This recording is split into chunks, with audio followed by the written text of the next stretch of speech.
unless you're allergic. If you have an allergy or dairy allergy, which dairy, cow's milk is probably the number one allergen-causing food. My initial recommendation is just get away from it and see if whatever you're suffering with gets better. I've seen it contribute to so many things, so I'm not a big fan of cow's milk, and I could go into detail on that, but I won't. But for most people, it is not a problem. If it is for you, just try it and see how it works. But I'll stick with our formulation. I think it's wonderful. It's working with a lot of people. Next question. So my question is for ladies that are not premenopausal, but the doctors are prescribing birth control in order to level out their hormones. Is Estro Rhythm an option? I have to say, go to your doctor, show them, and ask them what they think of it. But if it was my daughter or my wife in that situation, I would try it. It doesn't hurt to try. And the way you start with Estro Rhythm is on the 4th day of your period. Normally, you'd start with that first pack, and then take those every day and just continue on those 28. Continue to take one each day. If you're postmenopausal, then you just start on any day and continue to take it straight on through. Yes? I'd like to know, in your opinion, what products do you think are safe for pregnant women? Okay, this is my opinion because you have to go by what's on the label. And I think it is, can I say this? Say it. That we have to put on the label some of the things we do. It just amazes me because my wife, the only prenatal she ever used was Vital. Now we don't put iron in it because it's not good for men, especially if they don't have a natural way to lose iron.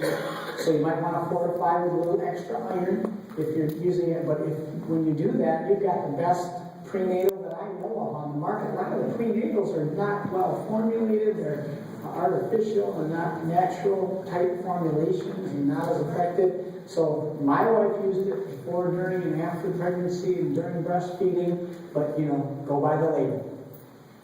Next question. I have 2 questions. My first question is, my son is 6 and he has celiac disease, and I know he doesn't get enough vitamins or anything that he needs on a daily basis. I've tried to do gummy vitamins, and he just swallows it because he does not like candy or anything like that. So I don't think it's absorbing the way it should. Mm-hmm. So what would you recommend of our products for him to take? Okay, so let's start with that one. Celiac disease is an allergy to wheat gluten, or gluten allergy, which is becoming more and more common. We just made the greens gluten-free. Oh my gosh, sorry California, I take that back, rewind. The Vital. Okay, not the greens. Greens have greens in them, like wheatgrass, barley grass, alfalfa, and we want to keep the wheatgrass in there. Now, the antigenic portion that you get by eating wheat is not nearly the same. The antigenic is the allergy-causing portion. If you're extremely wheat sensitive, then using greens could have a reaction. But if you're not, you can sometimes tolerate greens because the allergy-causing portion of wheat is not included to that degree, just like eating a piece of wheat bread or something like that. So what I do is just sprinkle a tiny amount, just a little sprinkle, put it under your tongue and see how they tolerate that, double it, increase it little by little, and see how even a gluten-sensitive person could potentially tolerate 2 scoops of greens. But don't start out with 2 scoops. Just start with a pinch. Now, I'm not telling you to do that with your 6-year-old. My 3-year-old, Vivian, we did it and she's still doing it at age 7, but that's what I'm doing, all right? But I can't recommend you do that. You have to go to your doctor and say, doctor, would it be all right for me to try this? And then make your own decision, because your health is your choice. But I would certainly feel comfortable doing that, and I did it with my little one. But be aware, if you're really gluten sensitive, you might want to keep all forms of wheat, even the small, tiny amount of wheatgrass that's in the greens. Someone extremely sensitive could react, but it's the exception and not the rule. So we got another question back in the back. Hi, Dr. Don. Back in 1986, back in the day, I had the original Fobies gastric stomach staple pouch. My distributor down in Texas said she didn't recommend it, but in your opinion, and I did email the product coaches, and they didn't give me an answer either.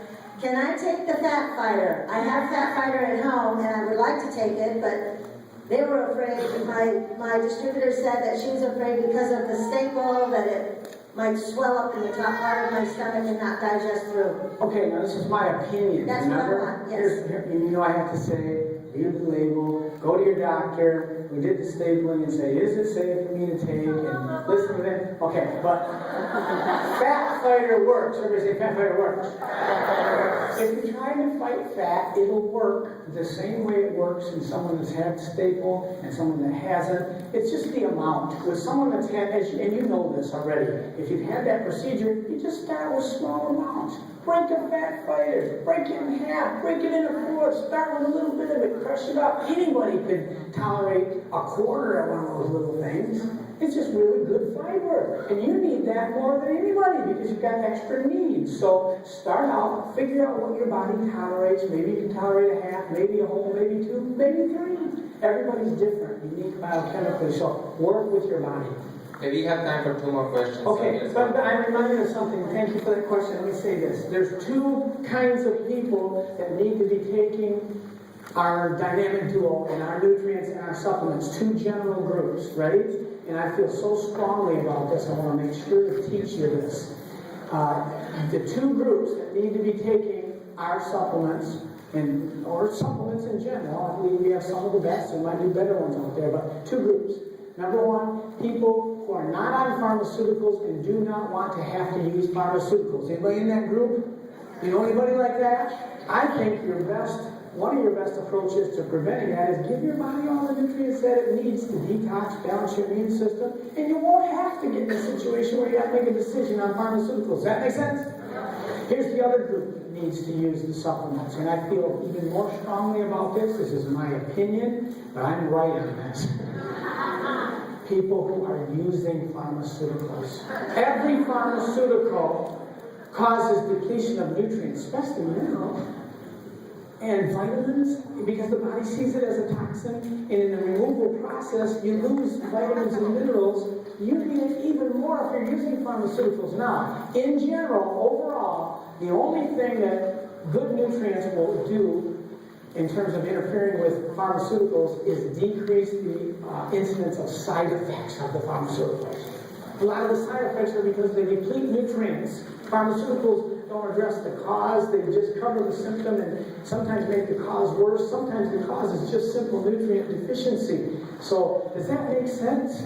Now, there are specific situations where a doctor says you can't take this with that. They are few and far between, and I just feel so strongly about this that at some amount, maybe a little bit of greens, most people can just take it as recommended on the label. And if I were on pharmaceuticals,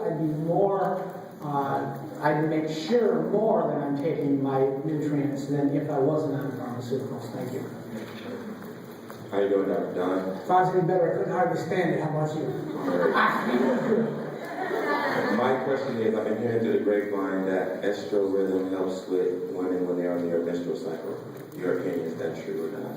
Or will it help with it? You know, I have to say, you have to go to your doctor and say, would this be appropriate and try, but you try it. And with the individual woman, you find out, take it, and ask her husband or significant other. All right, I'll close with this one last idea that some of you heard me say last night that's so powerful and important. And I'll be here this afternoon to answer questions and talk further with you. But one of the most important reasons we recommend that you become a product of the product and use the product and share with others is because your body is constantly changing. Like I said, you get that new skin every 28 to 45 days. You get a new liver every 6 weeks because the liver's so high active and metabolically, lots going on, and you have to get new cells every 6 weeks. You get new cells lining your stomach because of the high acid content every 3 to 5 days there. In just 1 year's time, 98% of all the tissues and organs in your body are replaced by new ones. Where does it come from? It comes from what you put in your mouth. You know, the biblical fountain of youth is Psalm 103:5. He satisfies my mouth. Everybody say my mouth. With good things. Everybody say good things. So my youth is renewed like the eagles. Put the good things in your mouth and speak life out of your mouth. Everybody say, I don't have